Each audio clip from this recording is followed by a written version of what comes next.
Hello Hindi medium academy में आप सभी का स्वागत है। मैं हूं अरुण कुमार यादव और आज इस वीडियो में हम देखेंगे गणित कक्षा 10 की जो एनसीईआरटी प्रश्नावली 13.1 है, इसके प्रश्न 4, 5 और 6 का सॉल्यूशन। लेकिन आगे बढ़ने से पहले मैं आपको बता दूं कि अगर आप विज्ञान कक्षा 10 के स्टूडेंट हैं और आप हिंदी मीडियम से हैं तो आप आरंभ बैच ज्वाइन कर सकते हैं। इस बैच को ज्वाइन करने के लिए आपको डाउनलोड करना होगा AK study app play store से। इस बैच में आपको एनसीईआरटी पूरी की पूरी अच्छे से एक्सप्लेन की जाएगी। मतलब आप किसी भी बोर्ड से हैं, अगर आप एनसीईआरटी से पढ़ते हैं तो आप इस बैच को ज्वाइन कर सकते हैं। इस बैच की जो फ़ी रहेगी वो रहेगी 599। ये पूरे 1 साल की फ़ीस है। मतलब सिर्फ इतने प्राइस में आपको, ठीक है, पूरे साल इस कोर्स का एक्सेस मिलेगा जिसमें एनसीईआरटी पूरी की पूरी एक्सप्लेन की जाएगी। साथ ही साथ अगर आपको कोई दिक्कत आती है, कोई डाउट आता है तो आप मुझसे व्हाट्सअप पे पर्सनली अपने डाउट पूछ पाओगे। यहाँ पर जो प्रश्न संख्या 4 है इससे, क्योंकि 3 तक हम पिछली वीडियो में देख चुके हैं। ठीक, देखो यार, पिछली वीडियो में मैंने आपको माध्य निकालने की तीनों विधियां बता दी थी। ठीक है, वहां पे मैंने आपको प्रत्यक्ष विधि यानी डायरेक्ट मेथड भी बताया था। उसके बाद आपको कल्पित माध्य विधि यानी एज्यूम्ड मीन मेथड भी बताया था। उसके बाद मैंने आपको पग विचलन विधि यानी स्टेप डेविएशन मेथड भी बताया था। तो अगर तीनों मेथड्स में से किसी में भी आपको कोई दिक्कत है तो आप पिछली वीडियो जरूर देखना, बहुत ही अच्छी वीडियो है। यहाँ पे जो पहला क्वेश्चन था 13.1 का, वो मैंने तीनों विधियों से आपको करके दिखाया था। ठीक है, तो चलिए इस क्वेश्चन की बात करते हैं। देखो यहाँ पे क्या बोल रहे हैं, किसी अस्पताल में एक डॉक्टर द्वारा 30 महिलाओं की जांच की गई और उनके हृदय स्पंदन की प्रति मिनट संख्या नोट करके नीचे दर्शाए अनुसार संक्षिप्त रूप में लिखी गई। एक उपयुक्त विधि चुनते हुए इन महिलाओं के हृदय स्पंदन की प्रति मिनट माध्य संख्या ज्ञात कीजिए। तो यहाँ पर देखो जो टेबल बनी हुई है, यहाँ पे हृदय स्पंदन की गति प्रति मिनट है, यानी कि 1 मिनट में कितनी बार उनका दिल धड़क रहा है। और यहाँ पे है महिलाओं की संख्या, मतलब ऐसी महिलाएं जिनका हृदय स्पंदन 1 मिनट में 65 से लेकर 68 है, ऐसी 2 महिलाएं पाई गई। 68 से 71 ऐसी 4 महिलाएं पाई गई। इस तरह से चल रहा है। ठीक है, हमें इनका माध्य निकालना है। ठीक, तो उसके लिए हम क्या करते हैं, मैंने आपको क्या बताया था कि जो यहाँ पर क्लास इंटरवल में दिया गया है, ठीक है ना, 65 से 68, 68 से 71, ठीक है, ये हम, ठीक है, यहाँ पे एक सारणी में लिख लेंगे और यहाँ लिखेंगे हम क्लास इंटरवल यानी CI। ठीक है, C मतलब क्लास, I मतलब इंटरवल। ठीक है, तो 65 से 68, 68 से 71, इस तरह से हमें 83 से 86 तक दिया था, तो ये मैंने लिख लिया। इसके सामने इसकी आवृत्ति लिखते हैं। आवृत्ति मतलब क्या है कि यहाँ पर महिलाओं की संख्या कितनी कितनी दी गई है इस ग्रुप के आगे, तो 2 4 3 8 7 4 2। ठीक है, 2 4 3 8 7 4 2, तो यहाँ पर 2 4 3 8 7 4 2, ये हो गई फ्रीक्वेंसी। मैंने आपको कहा था कि आप कोई सा भी मेथड लगाओ, तीनों में से माध्य निकालने के लिए आपको XI तो चाहिए ही होता है। XI का मतलब होता है वर्ग चिन्ह। कैसे निकालते हैं इसको, जो भी यहाँ पे आपको गैप दिए गए हैं, जैसे 65 से 68, इसको बोला जाएगा निम्न सीमा, इसको बोला जाएगा ऊपरी सीमा। आपको XI निकालने के लिए क्या करना होता है, निम्न सीमा और ऊपरी सीमा को जोड़ दो और 2 से भाग दे दो। ठीक है, तो यानी कि इनको जोड़ के आधा करना है। तो 65 और 68 जोड़ोगे तो कितना हो जाएगा 133। 133 का आधा करोगे कितना हो जाएगा 66.5।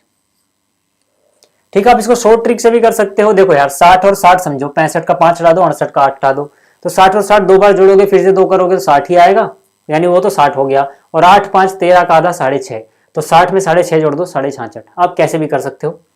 ठीक है, इसके बाद आपको हर एक को कैलकुलेट करने की जरूरत नहीं है। हालांकि यहाँ पर जो आएगा वो इसको और इसको जोड़कर डिवाइड बाय 2 करके आएगा, लेकिन अगर आप मेहनत से बचना चाहते हो, कैलकुलेशन में गलतियां कम करना चाहते हो, तो आप एक बात याद रखना, अगर यहाँ पे गैप बराबर है, जैसे यहाँ पे 3 का गैप है, 3 का गैप है, सब में ऐसा है, और जहां पर ये खत्म हुआ वहीं से ये शुरू हुआ, जहां पर ये खत्म हुआ वहीं से ये शुरू हुआ, अगर ऐसा चल रहा है तो आपको एक पैटर्न मिल जाएगा सीधा सीधा। जैसे यहाँ पे अगर 65 है तो यहाँ क्या आ रहा है, 65 से 1 ज्यादा यानी 66.5, 65 से 1.5 ज्यादा। ठीक है, 0.5 तो खैर लगा देना, 65 से 1 ज्यादा 66, फिर 0.5 लगा दो। तो वैसे ही यहाँ पे 68 से 1 ज्यादा क्या होगा 69, फिर 0.5 लगा दो। फिर यहाँ 71 से 1 ज्यादा क्या होगा 72 और 0.5 लगा दो। आप चाहो तो इन दोनों को जोड़ के आधा करो, यही आएगा, चाहे आप चेक भी कर सकते हो। ठीक है, यहाँ 74 है, 74 से 1 ज्यादा क्या हुआ 75, 0.5 लगा दो। फिर यहाँ 77 से 1 ज्यादा क्या हुआ 78.5 लगा दो। याद रहे हमें कैसे पता लग रहा है कि इससे 1 ज्यादा करके 0.5 लगाना है, क्योंकि पहला हमने किया। कहीं आप हर सवाल में ऐसा मत कर देना। ठीक है ना। पहला मैंने यहाँ पे इन दोनों को जोड़ के आधा किया तो 65 से 1 ज्यादा 66, फिर 0.5 आ गया, तो वही मुझे पता लगा कि ये पैटर्न चलेगा यहाँ पे। आप यहां से भी कर सकते हो, आप चाहो तो इन दोनों को जोड़ो आधा करो, फिर इन दोनों को जोड़ो आधा करो, इनके बीच का गैप देख लो। ठीक है, 66 में 3 जोड़ो 69, यानी 3 3 जोड़ना है। आप ऐसे भी कर सकते हो, 69 में 3 जोड़ो 72, 72 में 3 जोड़ो 75, 75 में 3 जोड़ो 78, उसमें 3 जोड़ो 81, 0.5 लगाते रहो, उसमें 3 जोड़ो 84, फिर 0.5। बहुत सारे आपको पैटर्न मिलते हैं। ठीक है, ऐसा करने से दो फायदे होते हैं, एक तो क्वेश्चन हम जल्दी कर पाते हैं, दूसरा कैलकुलेशन में गलती होने के चांसेस बहुत ही कम हो जाते हैं। आप सबको जोड़ के आधा करोगे, हो सकता है कहीं ना कहीं गलती हो जाए, टाइम तो लगेगा ही लगेगा। इसलिए अगर आपको पैटर्न मिल रहा है, पैटर्न फॉलो करो, आगे बढ़ो। ठीक है, देखो CI हो गया, FI हो गया, XI हो गया, 3 चीजें अपने पास हैं। हम कोई सा भी मेथड लगा सकते हैं, हालांकि यहाँ पे मैं आपको पग विचलन विधि से करके दिखाऊंगा, यानी कि मुझे UI निकालना होगा। UI क्या होता है, XI minus A divide by H। ठीक है, तो सबसे पहले यहाँ पे A पे फोकस करो। हम A किसे मानते हैं, XI में जो बीचों बीच वैल्यू आ रही है, 3 इधर से ऊपर से हटा दो, 3 नीचे से छोड़ दो, बीच में कौन बन रहा है, 75.5, तो यानी कि ये अपना A हो जाएगा। ठीक है, तो हमने यहाँ पे लिखा, माना A बराबर कितना, 75.5। ये मैंने आपको पिछली वीडियो बताया था, ये कल्पित माध्य होता है। कल्पित मतलब हमने कल्पना कर ली कि चलो बीचों बीच में ये आ रहा है, ये मान लिया। आप चाहो तो इसके ऊपर वाली वैल्यू भी मान सकते हो, यहाँ वाली भी मान सकते हो। ठीक है ना, बट ज्यादा सही रहता है बीचों बीच मानना, उससे कैलकुलेशन ज्यादा आसान रहती है। ठीक है, अब यहां से A पता लग गया अपने को, हम क्या करेंगे, A के सामने 0 लिखेंगे, और हालांकि फॉर्मूला इसका ये होता है, बट मैं बिना कैलकुलेट किए भी डायरेक्ट लिख सकता हूं, ऊपर -1, -2, -3 और नीचे 1 2 3, हमेशा यही आता है अगर यहाँ पे गैप बराबर बराबर है तो। ठीक है, आप चाहो तो करके देख लो। XI में से 1 हटाना है, H से डिवाइड करना है। अच्छा, H क्या चीज है, H है कि यहाँ पे वर्ग की माप क्या है, 74 से 77 है, 77 में से 74 घटाओ 3, 3 3 का गैप चल रहा है ना, देखो 3 का गैप, 3 का गैप, 3 का गैप, तो H हो गया 3। ठीक है, आप यहां पर देखो, XI में से 1 हटाना है, H से डिवाइड करना है। XI यहां पर 75 है, 75.5, A भी यही है, 75.5 में से यही घटाओगे 0 बटे में 3, 0 आएगा। 72.5 में से फिर से हर बार आपको 1 घटाना होता है, यानी ये घटाओगे। ठीक है, तो 72.5 में से 75.5 घटाओगे, -3 बचेगा, -3 को H यानी कि 3 से डिवाइड करोगे, 1 आएगा। हालांकि आपको ये सब करने की जरूरत नहीं है, फॉर्मूला ऐसा लिख दो। आप चाहो तो ये ना भी लिखो, यहाँ सिर्फ UI लिखो। ठीक है, और सीधा लिख दो, जिसको आपने A माना उसके सामने 0, उसके ऊपर -1, -2, -3 और नीचे +1, +2, +3, इस तरह से चलेगा। ठीक है, उसके बाद अगर हम पग विचलन विधि लगा रहे हैं तो हमें FI UI चाहिए। ठीक है ना, कैसे पता लगता है हमें क्या चाहिए, उसके लिए आप एक काम करो, पहले फॉर्मूला ही लिख लो। ठीक है, अगर मुझे माध्य निकालना है पग विचलन विधि से, तो फॉर्मूला होता है A plus sigma FI UI divide by sigma FI गुणा में हाइट यानी H। तो मतलब मुझे A चाहिए, H चाहिए, तो A मैंने मान लिया, H मुझे यहां से देख के पता लग गया। FI क्वेश्चन में दिया होता है, UI मैंने निकाल लिया, तो FI और UI चिपका के लिखा, मतलब इनकी जो गुणा हो रही है, तो मुझे गुणा भी करना पड़ेगा। तो ऐसे मुझे पता लगा कि FI UI का भी एक कॉलम बनेगा। ठीक, तो FI UI का मैंने कॉलम बना दिया। अब इसका सीधा क्या मतलब है भाई, कि FI और UI चिपका के लिखे, मतलब इनकी गुणा हो रही है। तो FI वाला कॉलम देखो ये रहा, UI वाला कॉलम ये रहा, इन दोनों को गुणा करना है। तो 2 गुणा में -3 हुआ -6, 4 गुणा में -2 हुआ -8, 3 गुणा में -1 हुआ -3, 8 गुणा में 0 0 हो गया, 7 गुणा में 1 हो गया +7, 4 गुणा में 2 हुआ +8, 2 गुणा में 3 हो गया +6। अब आप एक काम कर सकते हो, माइनस वाले एक तरफ जोड़ लो, प्लस वाले एक तरफ जोड़ लो, फिर उनका फाइनल आंसर देख लो क्या आ रहा है। या फिर कुछ ऐसा दिख रहा है सीधा सीधा कटता हुआ, तो काट दो, -6 से +6 कट गया, -8 से +8 कट गया, 7 प्लस का है 3 माइनस का, तो 7 में से 3 गया, 4 बचेगा, यानी कि सिग्मा FI UI। क्योंकि मुझे क्या निकालना होता है, इन सबको जोड़ के क्या आएगा वो निकालना होता है। सिग्मा का मतलब इन सबको जोड़ के जो आ रहा है, तो जोड़ने से अच्छा क्या था, +6 से -6 काट दिया, +8 से -8 काट दिया, 7 में से 3 घटा दिया, 4 आ गया। ठीक है, तो फाइनल आंसर आया यहाँ पर 4। और इसी तरह से सिग्मा FI भी चाहिए, क्योंकि अभी हमने फॉर्मूले में देखा था, ये तो जोड़ के 30 आना है, बिना जोड़े भी बता सकते हो। क्यों बता सकते हो बिना जोड़े, क्योंकि यहाँ पे बोला गया था यार 30 महिलाओं की जांच की गई है, तो महिलाओं की संख्या है, दोबारा जोड़ोगे तो वापिस से 30 ही तो आना है, क्यों मेहनत करनी जोड़ने में, आप चाहो तो जोड़ के देख भी सकते हो। ठीक है, इतना हो गया। चलो अब आ जाओ यहाँ पर, वैल्यूज रख दो सबकी। ठीक है, जो माध्य होगा ए का मान हमने कितना माना 75.5 plus sigma F I U I कितना आया 4, सिग्मा एफ आई कितना आया 30, गुणा में एच कितना आया है 3। ठीक है, तो यहां से यहां हो गया 75.5 ऐसे ही उतार लिया, प्लस 3 एकम 3, 3 से 30 को घटा 10, 4/10 का मतलब क्या हो गया 10.4। ठीक है, 75.5 में 10.4 जोड़ोगे 75.549 यानी कि 75.9 हो जाएगा। ये है माध्य भाई साहब। ये विधि कौन सी थी याद रखना, पग विचलन विधि। यहाँ पर इस वीडियो में 3 सवाल हैं, तीनों को मैं इसी विधि से कराऊंगा ताकि आपको ये विधि अच्छे से आ जाए। बाकी जो दूसरे क्वेश्चन है उसमें हम दूसरी विधियां भी देखेंगे। ठीक है, और आपको अगर पूरी सीखनी है तीनों की तीनों विधियां तो पहली वीडियो जरूर देखना इस एक्सरसाइज की, उसमें मैंने पहला जो सवाल है वो तीनों विधि से कराया। ठीक है, तो ये हो गया क्वेश्चन नंबर 4। अब बात करते हैं जरा क्वेश्चन नंबर 5 की। अब देखो जो 5वां सवाल है इसमें क्या बोला गया है, किसी फुटकर बाजार में फल विक्रेता पेटियों में रखे आम बेच रहे थे। इन पेटियों में आमों की संख्याएं भिन्न भिन्न थी। पेटियों की संख्या के अनुसार आमों का बंटन निम्नलिखित था। यहाँ पे है आमों की संख्या, ठीक है, और यहाँ पे है पेटियों की संख्या। ठीक, एक पेटी में रखे आमों की संख्या का माध्य ज्ञात कीजिए। आपने माध्य ज्ञात करने के लिए किस विधि का प्रयोग किया ये भी बताओ। ठीक है, तो जैसे कि मैंने कहा अभी हम पग विचलन विधि का प्रयोग करने वाले हैं यहाँ पर। ठीक है, तो देखो यार यहाँ पर जो आमों की संख्या है यानी कि हो जाएगा सी आई वाला कॉलम और ये हो जाएगा एफ आई आई वाला। ठीक है, तो 50 से 52, 53 से 55, 56 से 58 इस तरह से चल रहा है ये। ठीक, और उसके सामने है 15, 110, 135, 115 और 25। तो यहाँ पर देखो, यहाँ पर सी आई वाला कॉलम मैंने लिख दिया 50 से 52 ऐसे करके, और एफ आई वाला अभी मैंने नहीं लिखा, पहले एफ आई लिख लेते हैं। ठीक है, 15, 110, 135, 115 और 25।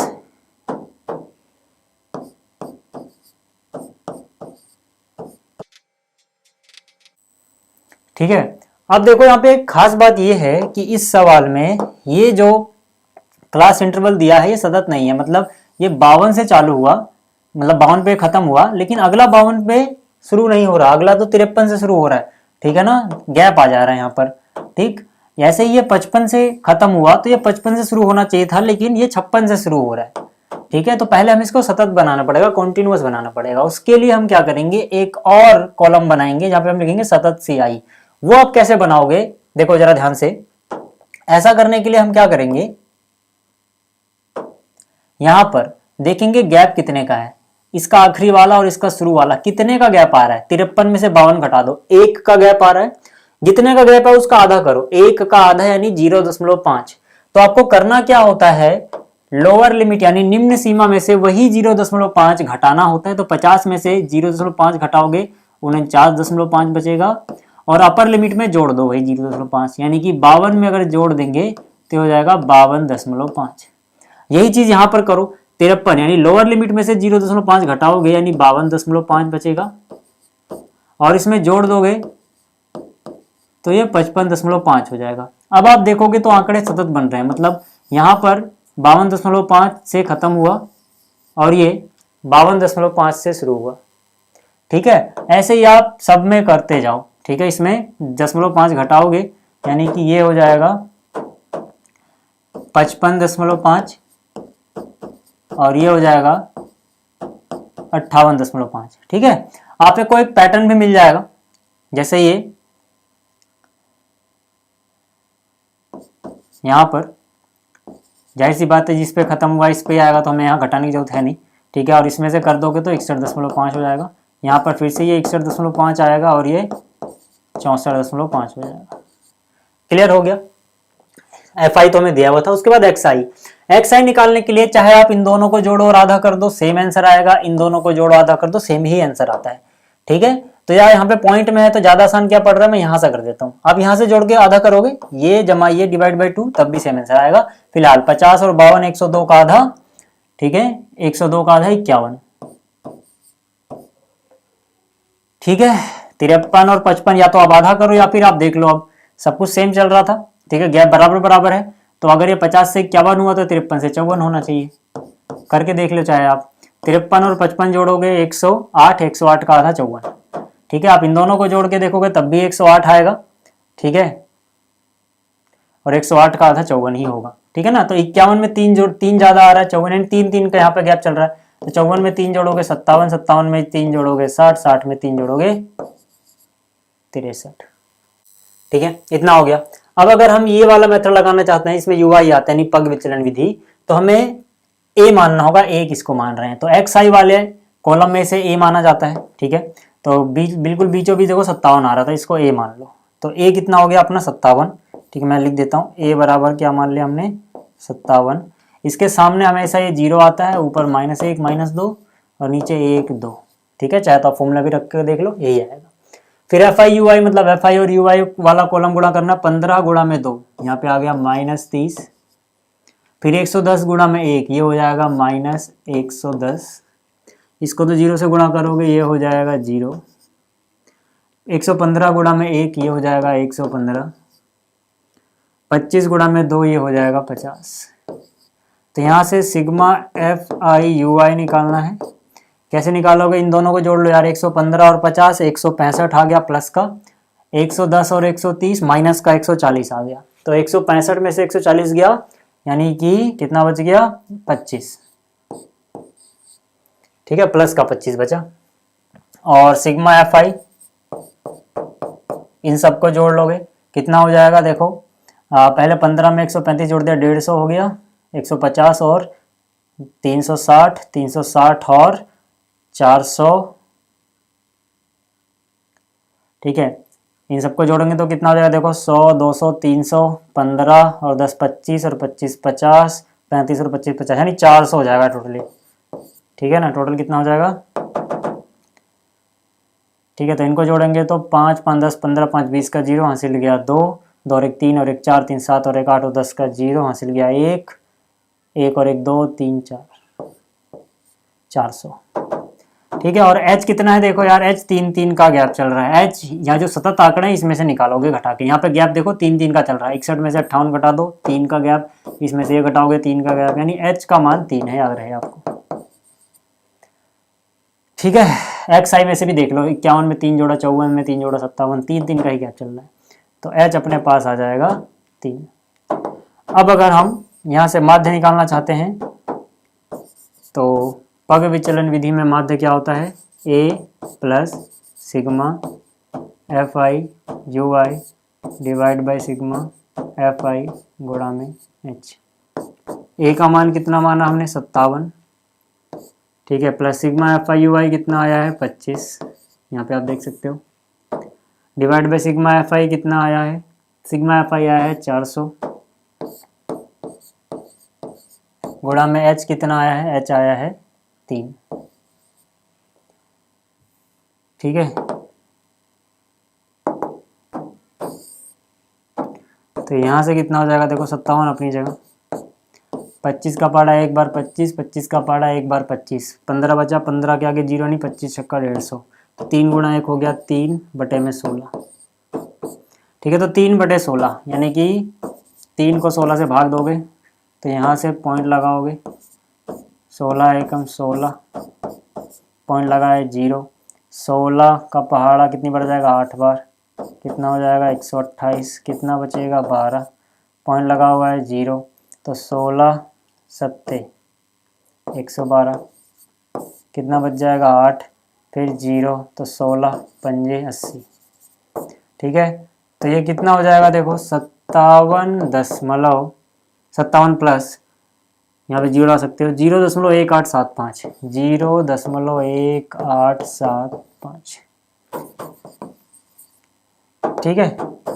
तो ये फाइनल आंसर हो जाएगा हमारा, इसमें जोड़ दोगे तो 57.1875। अगर आप अपनी किताब में देखोगे तो आंसर लिखा हुआ है 57.19, क्योंकि उन्होंने इसको राउंड ऑफ किया है, सन्निकट मान लिया, निकटतम मान लिया, तो ये हटा दिया है। जब भी आप ये हटा रहे हो डिजिट, पक्की बात है कि 5 से तो बड़ा ही है, तो इससे पहले वाला एक ज़्यादा कर देते हैं, यानी 8 से 9 हो जाएगा ये, ठीक है। तो ये हो जाएगा 57.19 लगभग है ये, ठीक है, ये हो गया। अब देखो जिसका छठा प्रश्न है, इसमें क्या कह रहा है, इसमें कह रहा है निम्नलिखित सारणी में किसी मोहल्ले के 25 परिवारों में भोजन पर हुए दैनिक व्यय को दर्शाया गया। ठीक है, यानी कि भोजन पे वो एक दिन में, ठीक है, कितना व्यय करते हैं। यहाँ पे है दैनिक व्यय रुपयों में, उसके नीचे है परिवारों की संख्या। हमसे बोला गया उपयुक्त विधि का प्रयोग करते हुए माध्य व्यय ज्ञात करो। ठीक है, तो यार देखो यहाँ पर ये CI हो जाएगा क्लास इंटरवल, और ये आवृत्ति यानी फ्रीक्वेंसी हो जाएगा FI। ठीक है, 100 से 150, 150 से 200 इस तरह से लिया गया, इसके सामने फ्रीक्वेंसी है। तो यहाँ पर CI मैंने लिख लिया, यहाँ पे FI लिख लिया। सबसे पहले हमारा काम होता है XI निकालने का। XI कैसे निकालोगे, इन दोनों को जोड़ो और आधा कर दो, तो 100 और 150 होगा 250, 250 का आधा करोगे हो जाएगा 125। इस तरह से 150 और 200 जोड़ोगे 350, 350 का आधा करोगे 175। तो यहाँ से आप देख सकते हैं यहाँ 100 था तो 125 आ रहा है, यानी 25 ज़्यादा है। 150 था तो 175 यानी 25 ज़्यादा, तो 200 है तो 225 हो जाएगा। ठीक है, या फिर आप यहाँ देखो 125 में 50 जोड़ो 175, 175 में 50 जोड़ो 225, ऐसे भी कह सकते हो। 50-50 का गैप चल रहा है। ठीक है, तो यहाँ से 50 जोड़ दोगे हो जाएगा 275। ठीक है ना, और यहाँ से फिर से हो जाएगा कितना, ये 325। अब यहाँ से देखो आंकड़े थोड़े बड़े हैं, कैलकुलेशन में ज़्यादा दिक्कत होगी और हम कोई दूसरा मेथड लगाएंगे तो हम क्या कर रहे हैं, पग विचलन विधि ही लगा रहा हूँ मैं। ठीक है, तो ये अगर A है तो इसके सामने 0, यहाँ -1, -2, यहाँ 1, यहाँ 2। ठीक है, A हमने किसको मान रखा है, इसको 225 जो है ये अपना A।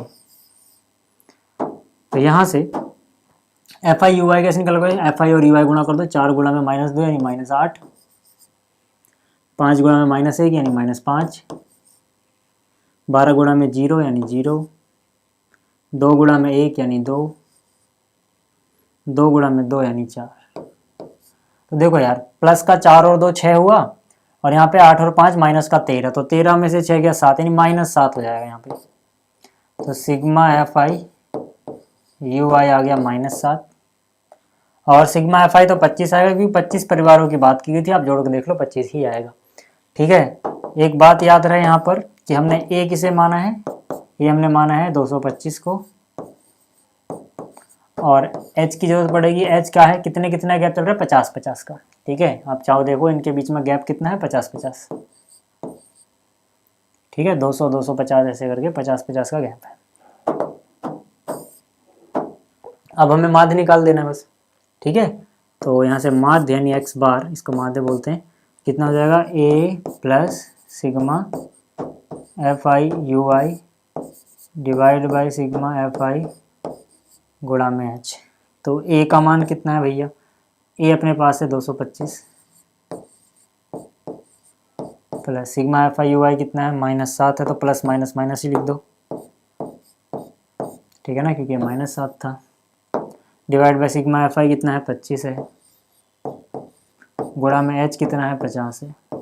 ठीक है, तो H की जगह आ गया 50। तो यहाँ से देखो 225 अपनी जगह उतार दो, माइनस 25 दूनी 50 होता है, तो 7 गुणा में 2 यानी 14। 225 में से 14 गया 211, तो ये आ गया माध्य।